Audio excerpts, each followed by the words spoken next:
तृतीय वर्ष संस्कृत के द्वितीय प्रश्न पत्र में भगवत गीता हम देख रहे हैं। देखिए दूसरे अध्याय का 28वां मंत्र, 28वां श्लोक देखिए।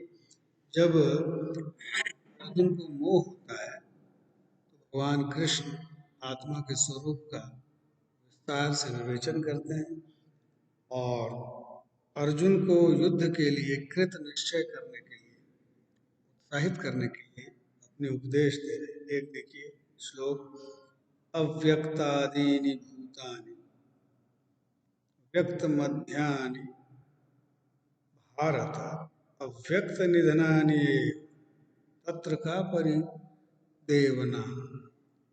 अर्जुन ने कहा ना कि मैं किसको मारूंगा, मैं इनका वध नहीं कर सकता, ये मेरे सारे सगे संबंधी है, कोई दादा है, कोई पिता है, कोई चाचा है, कोई भ्राता है।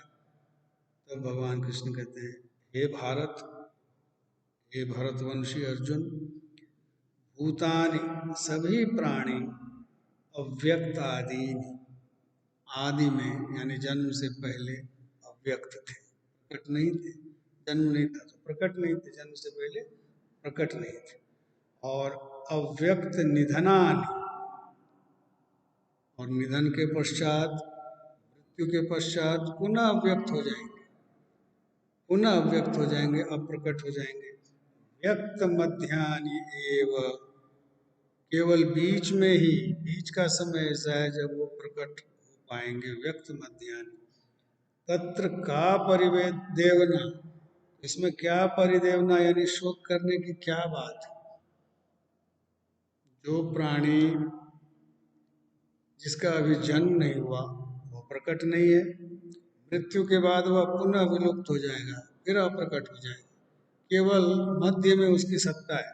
जब तक जीवन है तभी तक उस प्राणी की, उस देही की सत्ता है। जो आदि और अंत में नहीं होता वह बीच में भी नहीं होता, ये तो सिद्धांत है।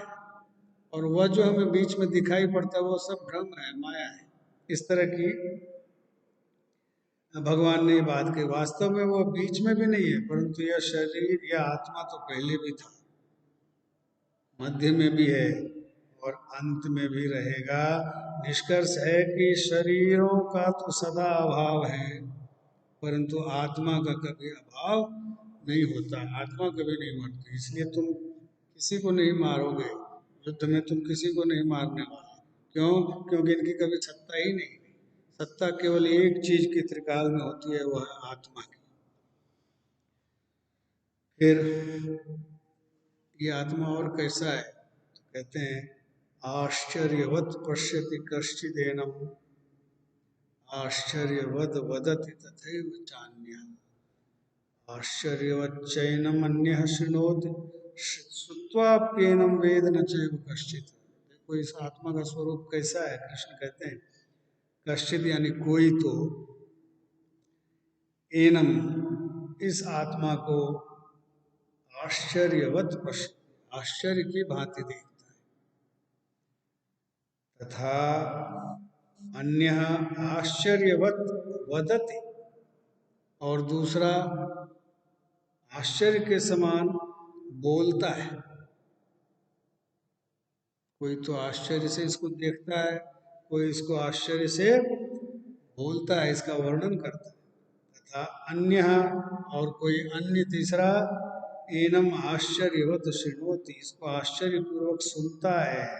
कोई तो इसको आश्चर्य से देखता है, कोई इसको आश्चर्य से बोलता है, वर्णन करता है विस्मय से, और कोई इसको आश्चर्य से सुनता है।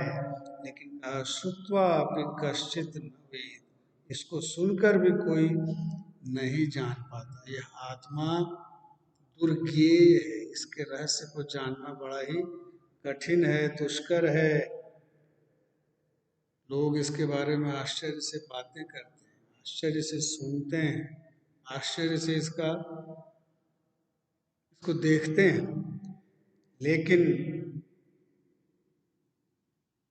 जैसे दूसरी चीजें देखने, सुनने और पढ़ने से कोई व्यक्ति जान जाता है, वैसा आत्मा का स्वभाव नहीं है। इसको देखकर, सुनकर और पढ़कर इसके विषय में जानना कठिन है।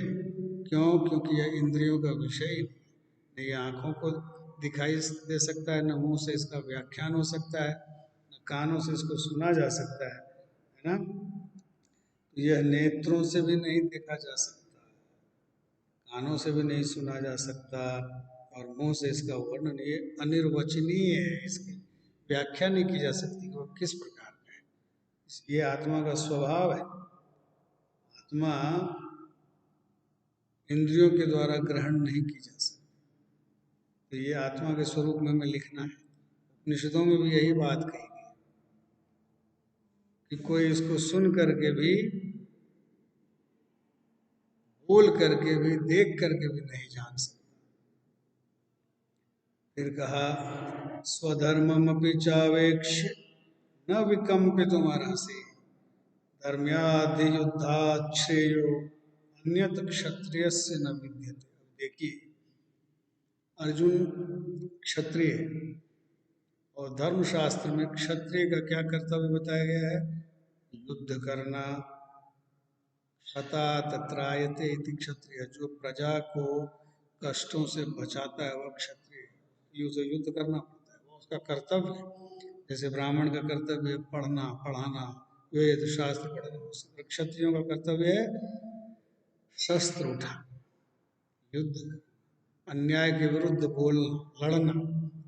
तो ये कहा स्वधर्मम अपि चावेक्ष न विकम्पितुमर्हसि। हे अर्जुन, अपने धर्म को भी अगर तुम देखो, स्वधर्मम अपि च अवेक्ष, अपने धर्म को भी देख करके न विकम्पितुमर्हसि, तुम कांपने के योग्य नहीं हो, भयभीत तुम्हें नहीं होना चाहिए। धर्म का मतलब है ड्यूटी, कर्तव्य, है ना। धर्म का अर्थ है ड्यूटी, कर्तव्य। और स्वधर्म, अपने क्षात्र धर्म को देखकर, अवेक्ष,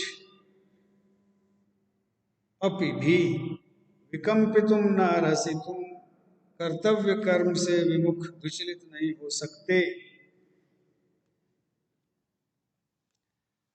क्यों? धर्म्याधियुद्धात् श्रेयो अन्यत क्षत्रियस्य न विद्यते। क्षत्रियों के लिए युद्धात श्रेय, युद्ध से बढ़कर, युद्ध से श्रेयस्कर अन्यत न विद्यते। क्षत्रियों के लिए युद्ध से बढ़कर के कोई और कर्तव्य, कोई कर्म नहीं है। क्षत्रिय का मुख्य कर्तव्य क्या है? युद्ध करना। धर्म का अर्थ है ड्यूटी, कर्तव्य। अपने छात्र धर्म को देखकर भी तुम्हें विचलित नहीं होना चाहिए। तुम क्षत्रिय हो, अपने कर्तव्य को याद करो। तुम्हारा कर्तव्य है युद्ध करना, और युद्ध से बढ़कर श्रेयस्कर क्षत्रियों के लिए और कोई भी दूसरा कल्याणकारक कर्तव्य नहीं है। युद्ध ही तुम्हारा सबसे कल्याणकारी कर्तव्य है। इसलिए तुम अपने कर्तव्य का भी पालन करो, अपने कर्तव्य पथ पर बने रहो, और क्षत्रियोचित कार्य करो, अर्थात युद्ध के लिए कृत निश्चय हो जाओ, युद्ध के लिए तैयार हो जाओ। यही तुम्हारा क्षात्र धर्म है। तुम क्षत्रिय हो, अपने कर्तव्य से विचलित मत हो अर्जुन। तुम्हारा यह कर्तव्य है कि तुम युद्ध भूमि में खड़े हो और अन्याय के विरुद्ध शस्त्र उठाओ। ये तुम्हारा कर्तव्य है। और अगर अपने कर्तव्य का पालन नहीं करते हो, कर्तव्य से पतित हो जाओगे, तो आगे बताएंगे तुम्हें नरक मिलेगा। हरेक जो चारों वर्ण बनाए हैं, उन चारों वर्णों के धर्मशास्त्र में कर्तव्य बताए गए। जो उन कर्तव्यों का पालन नहीं करता, वो कर्तव्य से पतित हो जाता है, उसे प्रायश्चित करना पड़ता है। अर्जुन भी क्षत्रिय है, क्षत्रिय का कर्तव्य है युद्ध करना। इसलिए अपने कर्तव्य को, अपने धर्म को, अपनी ड्यूटी को याद करो और युद्ध के लिए तैयार हो जाओ, कमर कस लो, निश्चय कर लो। क्यों? क्योंकि युद्ध से बढ़कर क्षत्रियों के लिए कोई और धर्म नहीं है। तुम इस चीज का स्मरण रखो कि तुम क्षत्रिय हो और युद्ध ही तुम्हारा धर्म है।